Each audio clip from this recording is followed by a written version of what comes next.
Hi, this is John McKinney, week 3, and this is the reflective journal for issues and ideas. And just wanted to mention before we get into the N.T. Wright questions about the resurrection, I thought it was a great exercise to go through the redemptive communities that we've all been a part of and just examine them with these criteria. Jesus is at the centerpiece, and that the members are continually transformed by grace, and that the community must be visible and accessible to those outside the community. It was a very interesting exercise for me to go back and go from my very first church that I was essentially saved in to my most recent church, and there's been a lot of things that have happened before and since. So to examine those with these criteria was great. I think I was a little critical and a little clinical of these communities, particularly the one that I was employed by for many years. And I think I want to go back and just take some very personal, anecdotal ideas about those communities and just mention how redemptive and transformational they were, despite some of the human foibles that, of course, we all run into. So that being said, let's get into N.T. Wright's book, Surprised by Hope. The questions that we were to answer, that he answered pretty succinctly in chapter 10, were the who, where, what, why, when, and how about the resurrection. So, of course, the first question is who will be resurrected from the dead, and his answer is all people. And this is according to John. Paul says it but doesn't say it, and so there's some other thoughts about that in the next chapter, but essentially all people, and of course they'll go to one place or the other.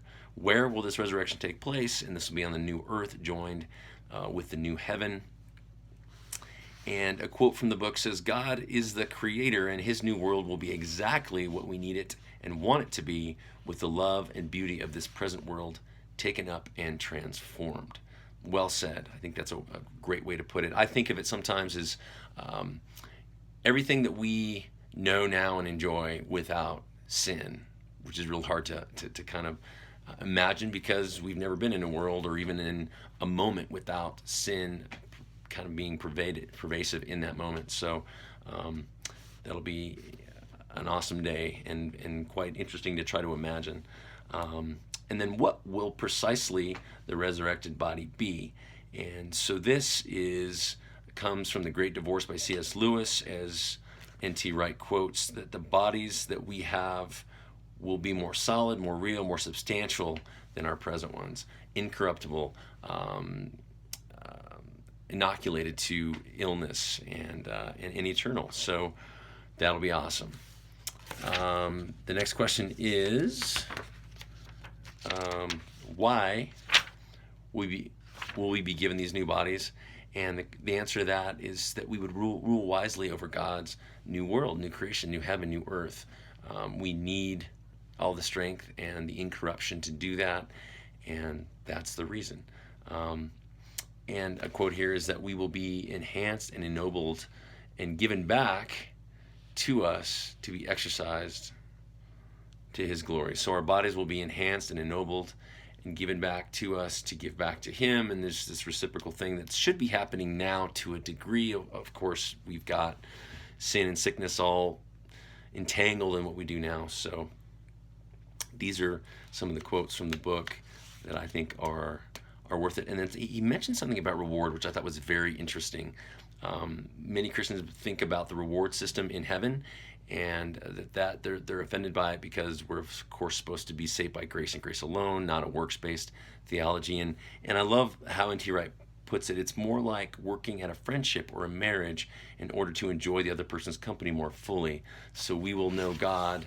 We know God now, and we get closer to God now, so we'll recognize him and have a better relationship with him in the future.